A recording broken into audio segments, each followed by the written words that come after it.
讲到今年的流感虽然还未来到流行期，不过已经出现警讯咯。疾管署监测发现讲，这流感季以来，流感引起重症有202例，死亡有26例，这两个数字拢是10年来同期的新高。疾管署推测讲，可能是和目前流行的 A 型 H1N1 的病毒有牵连。另外，讲到这肠仔病毒新增加一个重症个案，加在治疗了后已经复原出院啊。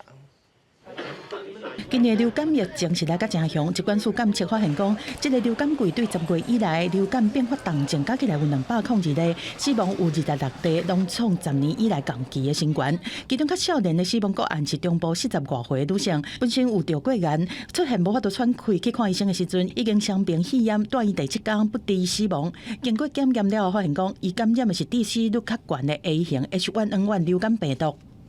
这一波的这个病毒，特别是 A 型 H1N1 这个病毒哈，可能感染之后比较容易导致重症跟死亡的情形。那这个 H1N1 一般来讲也是在我们各种的流感病毒当中哈，杀伤力比较强的。另外，东北都的疫情嘛持续在起哩，顶礼拜全台湾就诊是超过2万人次，含将一礼拜比是起哩4.7%，创10年同期上悬，含今年一礼拜上悬的记录。而且新增加一个东北都的重症病例，是南部8岁查甫囡仔。 11月初出现双脚无力这镜头，转诊去大病院了后，收治伫9号病房，后来再转伊第6天就好起出院。 有可能是这个